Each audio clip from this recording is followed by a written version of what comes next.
Hello, everybody. How's it going? It's me. It's Comic Crack. It's Sunday, and it's the weekly Sunday wrap as I eat some M&Ms. Um,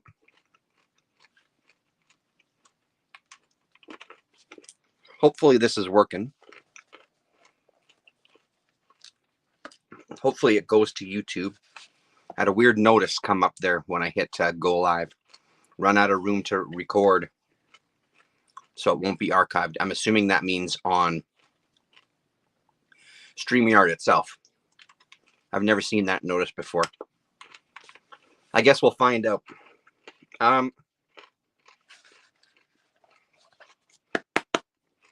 Sorry. Hello, Colin Blanchett. How you doing, ma'am? I'm keeping up with the book. What are we up at now? Let me see here. 24 and 25. Nameless City. So some of the stuff that we're going to be talking about today, or all of the stuff we're going to be talking about today. So far, so good.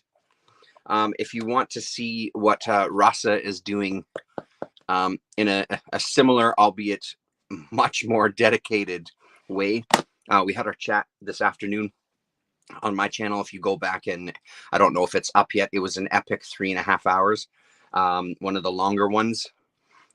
We had Gore Vidal with us this afternoon hanging out, which was fantastic. But if you go back to that one, you'll see Rasa talking about what she's going to attempt to tackle this year as far as tracking books and things, which is a fantastic idea. I should probably start with the screen grab for this broadcast, which has caused some Twitter controversy. So it comes from the Comics Journal. I was flipping through this today. This is issue number 142 from June of 1991. And there's a lot of talk of censorship. Florida store acquitted, Wisconsin store harassed, distributors purge adult listings. So it comes from this. And I'll find the article. I was just kind of picking and choosing articles.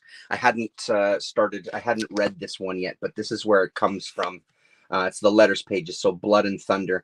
This letter talks about just dirty comics in general, and does talk about Eros Comics from Fantagraphics, and just kind of this writer. Does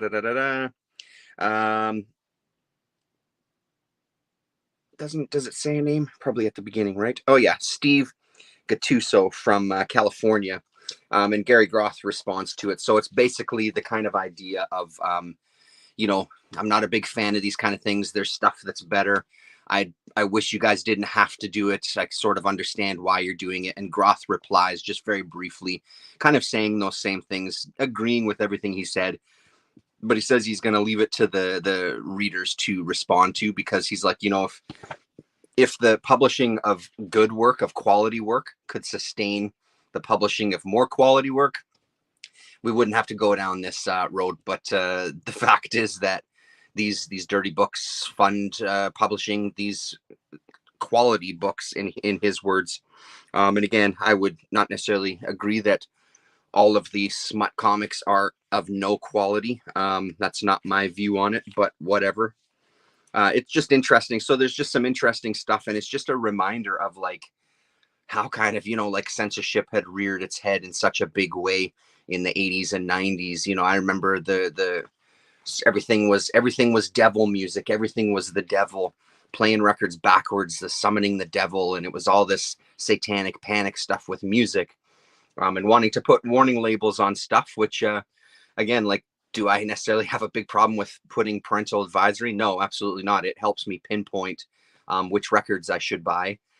So I think there's talk of like distribution here as well too, and maybe having a separate adults only catalog that would have anything that's adult content. The concern from Dennis Kitchen, I think, was talking about some of our readers might be too embarrassed to ask to see that one or to purchase that separate catalog or to get a copy of that separate catalog. So they may therefore miss out on a bunch of stuff because they'd throw in everything that was more even adult themed, even if it didn't have sex in it.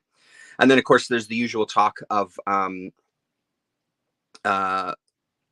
the kind of mainstream comics that are dealing in violence, where there's these violent images that are no problem, but God forbid you show any sort of sex act to the prudish readership. This was the most extreme example from Hard Boiled. So this is one that was just fine to have in a comic book, but fuck me if you decide to put that in there. Holy shit, dude, you are asking for trouble. So, you know, it's hard to deny that stuff. And I mean, it's also a shame that you still see some of that kind of censorship. It's debatable how much you're seeing. Maybe Colin can tell us about any sort of censorship that maybe he's experienced. As an aside, I've been looking through my magazine boxes. So mixed amongst all the top secret documents I have, I found some comics journal. So it's nice to kind of dig through these and reread them. The other thing that I was going to point out in here as well, I sent it to Gore Vidal this afternoon. Gore talked about Lone Wolf and Cub. I'm pretty sure it was the same issue number 28, and there happens to be a full-page article about that issue and being problematic because it shows a woman who's a prostitute and talks about things pretty explicitly. And I guess it was being carried in a Walden Books chain, I think. Yeah, looks like Walden Books, in potentially an area where younger kids could see it. Yeah. So this is an Indiana Christian group. Still disapproves. I think it was based out of Indiana. I'm trying to scan here. Yeah, Lafayette, Indiana. Indoor Mall. The Citizens for Decency group included the graphic novel in a list of what it called objectionable materials at a Valentine's Day press conference. So yeah, pretty odd that we'd be talking about that book, and lo and behold, there it is in the journal. So it's fun going through these. This is one of them that I picked up. Did I tell you this already? I went back to the bookstore where that sale was and kind of grabbed everything in those bins. Yeah, I think we did talk about it, prime cuts and all that. And so this is one of them from the filing cabinets there. So what else did I have to talk about before we jumped into it? I thought there was one more thing. I guess not.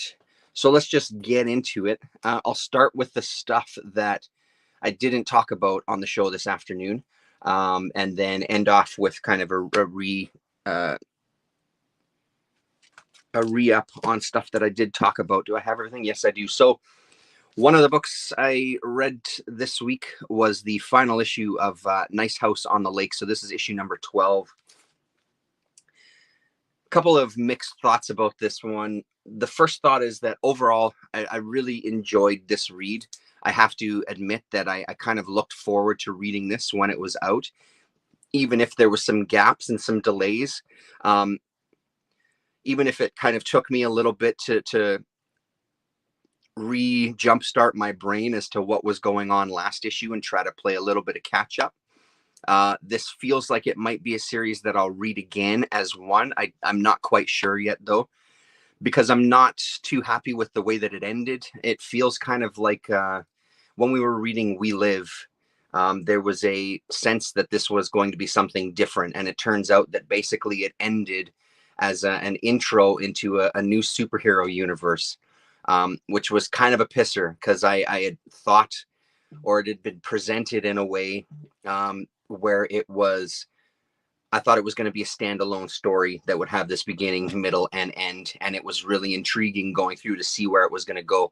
Same thing here. So it was really intriguing seeing where it was going to go. Now, I was talking to somebody on Twitter, and they were saying, well, surely you saw that they couldn't wrap it up. And absolutely, there was the last few issues where it was like, man, this is still really, it feels in my mind there's a long way to go before you can come to some sort of satisfactory ending. But at the end of the day, what the fuck do I know? I'm not a writer. So for all I know, they could have pulled a bait and switch or some sort of something in the last couple of issues, wrapped it up. This continues. This is the first kind of chapter in what is going to be, and I don't even know how long, how many more kind of volumes or arcs there's going to be. So I'm kind of pissed, to be honest, because again, I was looking forward to a really nice kind of maxi series, 12 issues, where there was a beginning, a middle, and an end. And now I feel like no matter what they even tell me about it, I can't trust that it's not going to just keep going indefinitely. That's not what I want. I want someone to write me a story, not me, but I want somebody to write a story that's concise and has a beginning, middle, and end, and it has a journey that it's going to go on for the most part. Obviously, there's things like we're going to talk about later with some manga series where I'm completely on board. If you want to keep that going for 30 years, go for it. But the reason I got into this book specifically was because I thought that's what I was going to be getting. And the issues, especially at the beginning, really caught my attention, like in a really big way. I was hooked kind of right away with what is this? What the hell is going on? It just really was engaging. And throughout, it started kind of getting a little less engaging as it went on, but I was still interested enough to keep coming back. So I don't know what I'm going to do. I don't know if I'm going to jump on to the next thing. I'm not really sure yet. I'm assuming there's going to be a little bit of a gap, so it'll give me some time to think about. I have a feeling I'll probably at least give the next first issue a try just to see where it kind of picks up. But yeah, that was a little disappointing. Still a good series, though. I don't know if it works for me. I don't know if it works as a 12 issue. Like if I decided not to read any further, yeah, there's closure on here for sure. But there's still so many questions. There's so many things to follow up on. Daryl D, how you doing, man? There's still so many things to follow up on that it wouldn't be a satisfactory ending, I guess. One that kind of took me by surprise here a little bit. I love this book. This is Kaya number 4. I really, really enjoy this book. This is so much fun. I like the other issues as well, too. This one kind of keeps going. It feels like the next issue is going to be a wrap and possibly the volume. I don't know if that's how many issues it's going. But I mean, you get your little recap on the front page, and then you open it up and it starts right on the inside front cover. The art is gorgeous. This is definitely something that I could read with my daughter. So far, I'm not seeing anything that's like problematic that she wouldn't be interested in. So I was talking to her about this book the other day. So this is probably going to be something that once this 5th issue comes out, we'll probably read it together. And I might even wait to read that 5th issue until we sit and read it all together. It's gorgeous, gorgeous stuff. This coloring and art is really beautiful. Like I said, it's not a story that's going to knock your socks off, but I do think it's good. And especially now that Lillian is really getting into reading a lot more, it feels like her reading has really accelerated recently. I find I'm reading a number of things with her in mind of if I could read this with her and how much fun it would be. And this feels like the kind of book where we would really get a kick out of it. We're going to talk about one near the end as well that we've been reading together that's kind of blown us both away. So this Kaya, so from Wes Craig from Image Comics, issue number 4. Well worth it. Well worth your time. I'm going to try to clean up as I go here because I've been doing a lot of work in the comics room to keep things sorted a little bit better. Let's see. Yeah, let's go to this one. One that intrigued me enough. I've read some of this before. This is Sandman Universe Dead Boy Detectives, issue number 1. Tyler Crook cover. Blanked on his name there for a second. Tyler Crook cover here. Same price as just the regular one. Another one that was fun. I put it on my pull list at 204. I know enough about the Sandman universe, and I know enough about these characters specifically that I feel like I got something out of it. This is dealing with, is it Korean ghosts? Let me just see here. Sorry, let me skip ahead.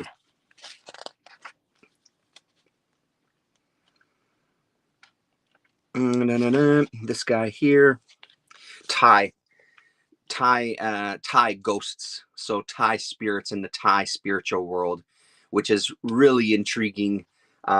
Just talking about the different spirits that they have. Our two kind of detectives have uncovered or found, they get put on this case for a missing person, and they uncover this group of ghosts, and there's this gentleman here who can see spirits and communicate with spirits. So he kind of takes them in, and they end up communicating with each other, and just kind of like he gives them a little bit of the history of who these spirits are and who he is. And I'm hesitating because I don't want to tell you too much since it's the first issue. There's a little bit of a twist, and I won't show you anything more than this. But this really intrigued me. I really enjoy the art in this as well too. I think this is going to be a fun one, so it's on the pull list. I'm not sure how many issues there's going to be, but I'm on board for it. Let's see if we can get you the list of creators here. Where's the fucking title page, yo? Here we go. Pornsack, Pitchet Shot. Exactly right. Don't question it. Jeff Stokely, sorry. Miguel Muerto Colors. So there you go. There's your list of creators there. Yeah, sorry. So I'm intrigued by this, and I think it's going to be a fun one. So I'm going for it. If the image that I've used doesn't get me kicked off, laughing at someone's name surely will. So if I'm not here next week, I'll let you know what the new channel is called. The other one that was a bit of a surprise that also ended up on my pull list. I got the first 2 issues of Batman: The Audio Adventures. So when I went to Galaxy, they had issue number 4 on the shelf, and I had a flip through it. I've seen it before, never really given it a second glance, but looked at issue number 4, and it was pretty intriguing. It looked pretty great. So I dug in their bins, and they had 1 and 2. It's kind of a really nice mix of Darwyn Cooke and Batman the Animated Series. It's narrated in sort of this old-time radio play kind of format. And if you can see, I don't know, there's a nice texture. Yeah, you're not seeing it at all. There's a nice texture on this. It almost looks like screen tones and Ben-Day dots and that sort of thing. I'm imagining it's all digital, but what do I know? A lot of fun, like a lot of fun. Like that Batman there just really looks like a Darwyn Cooke Batman. It's a really entertaining book, these first 2 issues. So I picked up issue number 4 when I went to 204 Comics today, and I put it on my pull list. Again, I'm not sure how long this one is going to go, but I'm really digging it so far. And then here's issue number 2. I got the Mike Allred cover because why the hell not? It's really great. So yeah, I'd recommend this if you're a fan of the animated series. If you're a fan of this kind of Batman, this is a no-brainer. It's a lot of fun. So we'll keep on with that. I also put on, there's a new The Adventure Continues. So I put that on my pull list as well too. We'll talk about that at the end there briefly. Actually, maybe I'll just show you now while it's on my mind. So here's the Audio Adventures number 4 with the Penguin. And this is The Adventure Continues. This is season 3. First 2 seasons, I believe, were 7 issues each. Get that message off of there. 7 issues each. The second series I didn't really enjoy too much because there seemed to be kind of, the art looked kind of rushed and unfinished. So I picked this one off the shelf and had a really close look throughout it, and it looked pretty sharp compared. So I came here because of the title of the video, and yet I've yet to hear you bust a single rhyme. What did I title the video? Oh, Sunday Rap. Yes, of course. So it looks pretty good. So I threw it on the pull list, and I'll pick it up and see how it reads, because I wasn't blown away by the second chapter. One of the ones I was really excited to read this week, and it was better than I thought it was going to be, was Grendel Tales, 4 Devils, 1 Hell.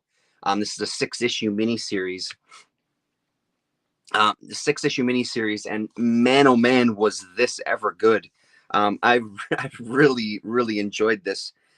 The art, first of all, was incredible. So James Robinson's story, Teddy H. Christensen art, lettering, and cover design. Matt Wagner cover painting. Grendel created by Matt Wagner, created and owned. I'll just kind of show you a couple of choice. This is great. So this one, I feel like I am missing something because I don't quite understand the world of these Grendels. One of them seems to allude to taking a pill to become a Grendel, but it almost feels like it's this cult, and there's a lot of Grendels all over the world. They're all supposed to follow a code, but when they go down to New Orleans, there's Grendels mixed in with voodoo, and maybe not the kind of the living up to the code and the ethics of what Grendels should be. There's this idea tied into that this newborn who's going to become a Grendel is going to get these powers also from this other religion. So they're wanting to kill this kid so this other leader can be put in place to gain all those powers and become this kind of all-powerful god. It was really entertaining. There's a few different storylines going on. One of them is a PI that gets kind of mixed up in all of this. Just kind of intrigue. There's one of the Grendels that's clearly on like some sort of Hunter S. Thompson type trip, high all the time, and just kind of losing his mind and talking to himself and things. And then a female Grendel whose role is to preserve art, it seems like. And there's been this message that she's got to kind of travel to New Orleans to rescue some of this art that then she will be the one that looks after. So really interesting, because the first few issues, it's like, how the hell are these even kind of line up? They eventually line up. It's maybe not the smoothest when they all start to intersect, but it's good. It's still pretty good. But the winner here for me is this art. This art was beautiful stuff. So as Dark Horse does, this is just kind of another volume in the continuing Grendel Tales volumes. I can't remember what the next book in the series is called, but I added it to my notes on my phone to keep a lookout for. I'm guessing that each of the miniseries has its own creative team. I haven't looked into it too much. Like, look at this face. That face is really nice, man.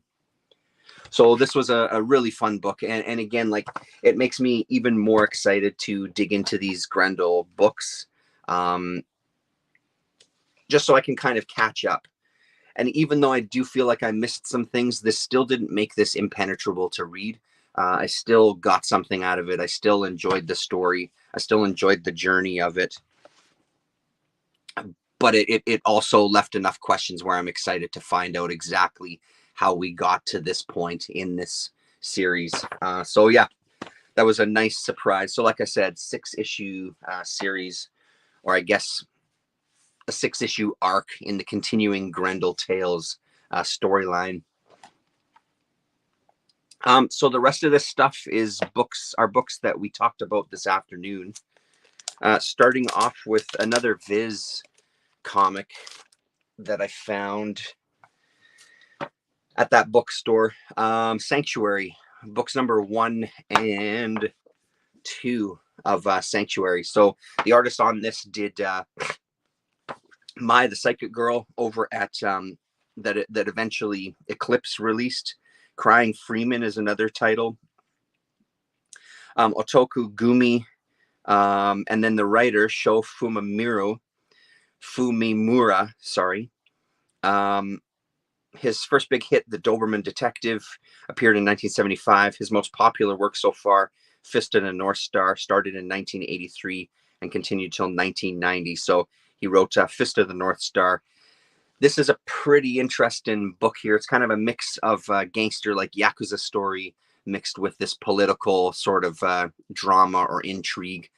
These two friends, at one point in their life, they literally did a rock, paper, scissors to see which one was going to go down the path of the Yakuza and which was going to go down the path of politics, only to meet later on when they'd both kind of cemented themselves in those worlds to start to take over politically and with the Yakuza. So far, I don't get the I don't get the impression that their intentions are anything that they want to do this for any good reasons. It feels like they just want to have the power, which is a great idea as well. So there's no sort of, there so far hasn't been this altruistic, we want to change the face of politics and we want to do good for the community. They're so far not really good people. And it'll be interesting to see, because I have a feeling that I think there's 7 or 8 issues. I have a feeling that they become so entrenched in their roles in the different worlds there that I think that's going to cause a little bit of something between the two of them, but we'll see. So one of the politicians is being blackmailed, especially the guy that's in the Yakuza world. He really has some, his kind of right-hand man is this real thug who has always wanted to become a Yakuza. So he's got this ideal in his head of what that means. And he's not afraid to show his boss how far he's willing to go. So they hire somebody to collect these snapshots of this politician having sex with this woman they planted, and try to blackmail him. The photographer kind of realizes what he's got and says, you know, that price, the classic, you know, that price, double that, and then I'll give you these photos and I'll give you the, you know, the negatives and things. So they go and pay him a visit, and his assistant there royally fucks him up, and they threaten his life. They send a very, very clear message to this guy. Turns out that the blackmail doesn't really work on the politician, and that politician goes to the Yakuza's kind of head man because they have a good relationship, politics and mafia in bed together. So that's kind of the jumping off point to get us through the rest of the story.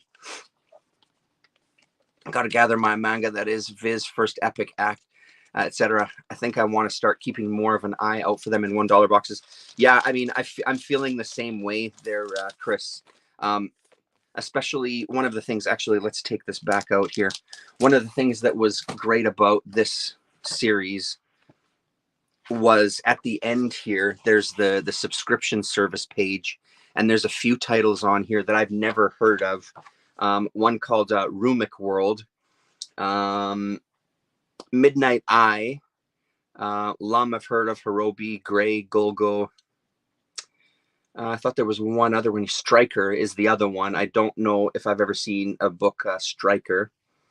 So there's a few names on here. Hotel Harbor View you spoke about, I think, Chris, if I'm not mistaken. There's another one here called Saber Tiger. I've never heard of that one either. And then Shion, Shion.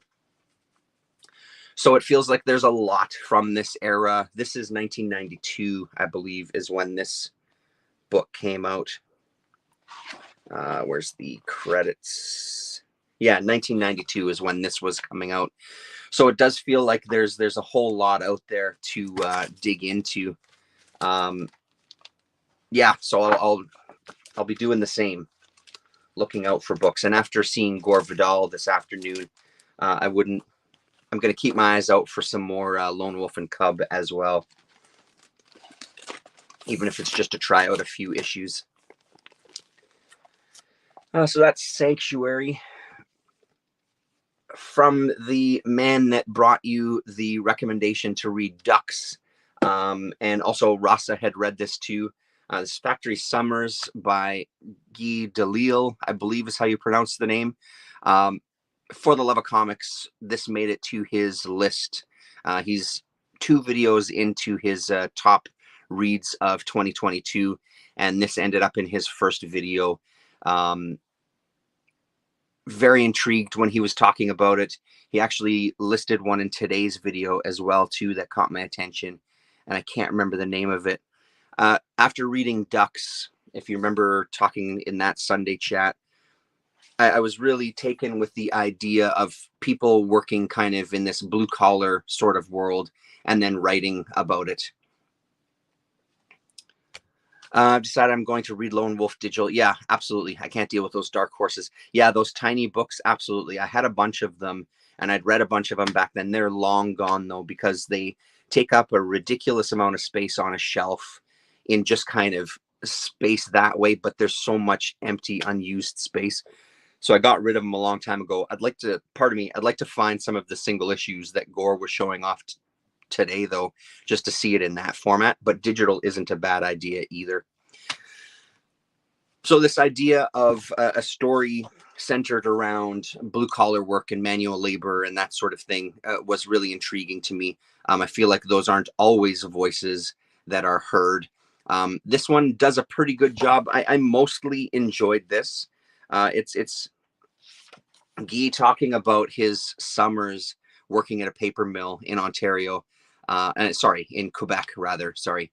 And just kind of the world there and his part in it. His dad works at the same mill, and he rarely sees him. He touches a little bit on their relationship, not a heck of a lot. And I think that kind of sums up one of the issues that I had with it. It felt like it didn't dig. I wanted it to dig a little deeper into stuff. It digs deeper into some of the personalities that he meets in the job, but I would like it to go even deeper. And of course, then there's a lot of stuff about him and his kind of where he's going to go in his career. He ends up signing up for animation school, which he ends up paying for. I'm gathering he ends up paying for himself by this by having this job. So it does talk about that world and interacting with these people and stuff. I just wish it went a little bit deeper. So it feels like I'm still on that path of that Ducks kind of world, but I still want more. So the search continues, but this was a good book.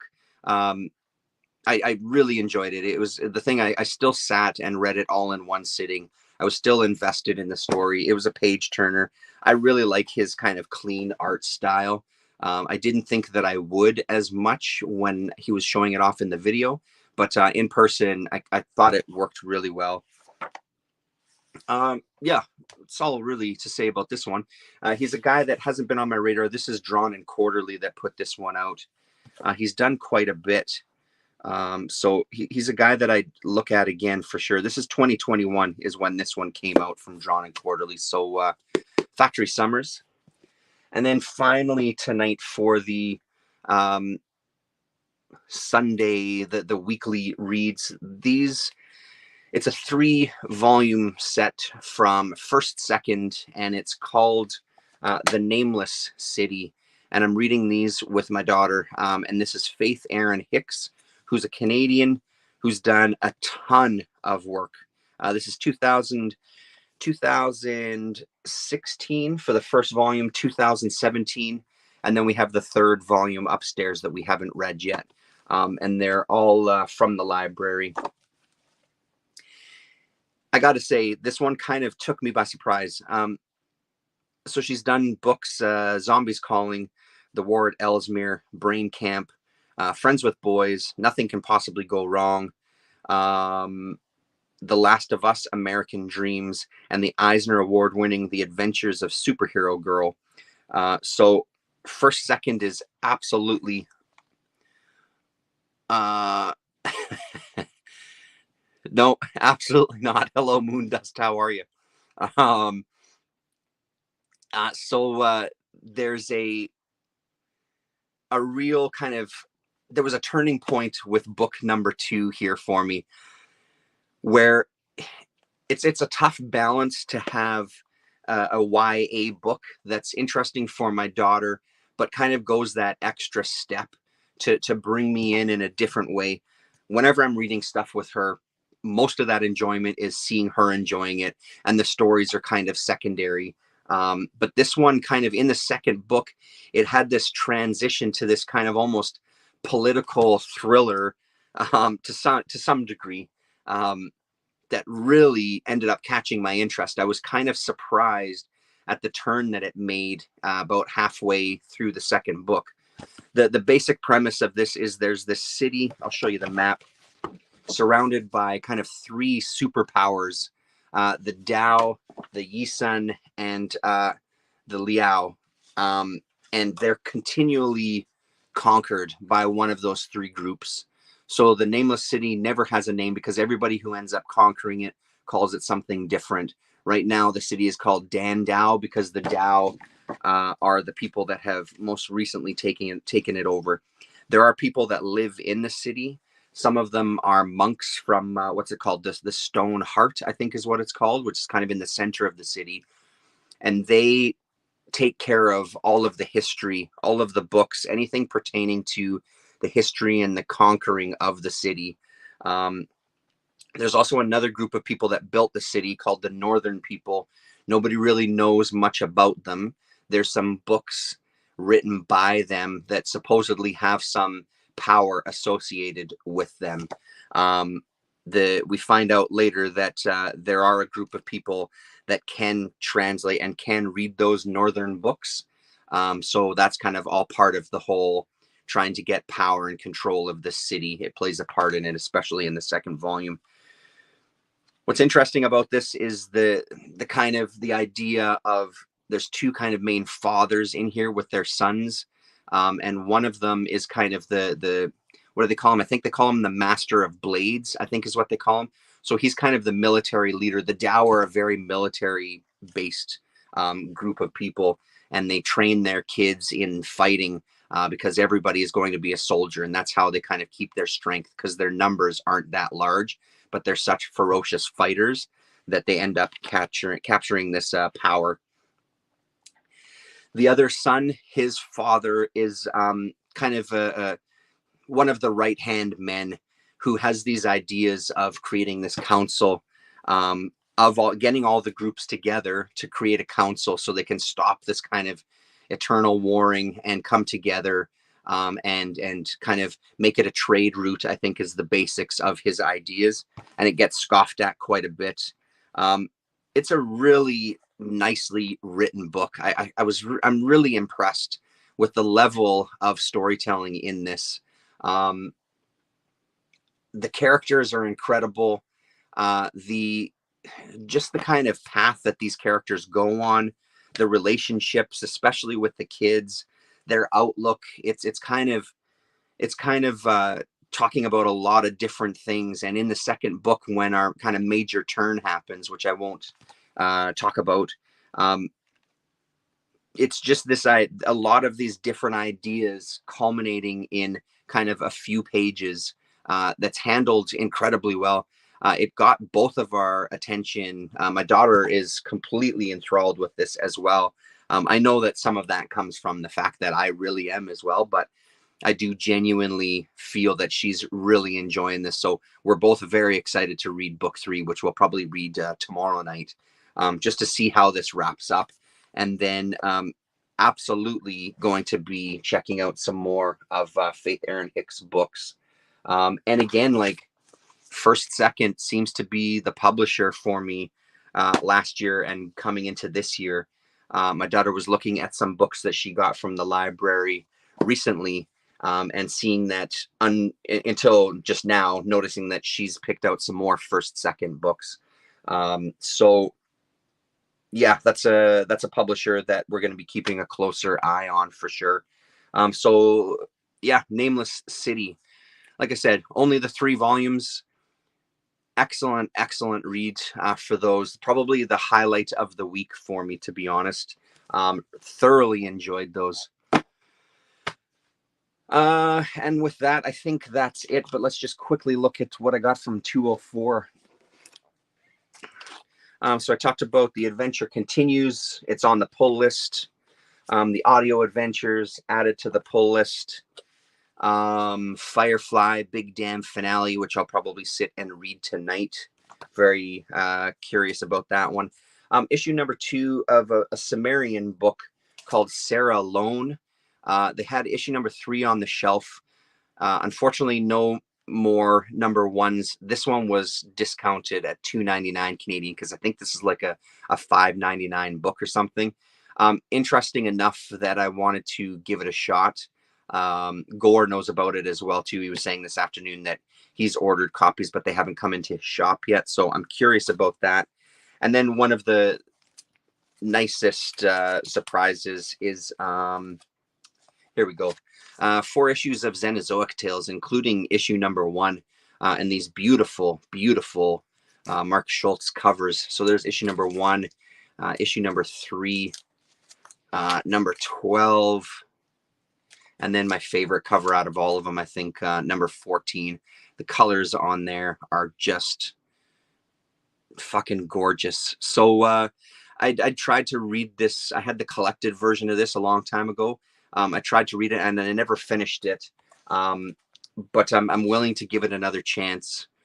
So these are a few issues. I think I have 1 or 2 other issues as well too. So at least I can kind of give issue number 1 a shot, start from the beginning. So very excited about those. And with that, thank you very much, everybody. We will see you next week. We're on Rasa's channel for our weekly chat. And again, just throwing it out there. If you ever want to come and hang out, Chris, if you're still here, if you want to join us one week, shoot me a message. We'd love to have you. Colin, if you're still here, same goes for you. Thanks, everybody. We'll talk to you.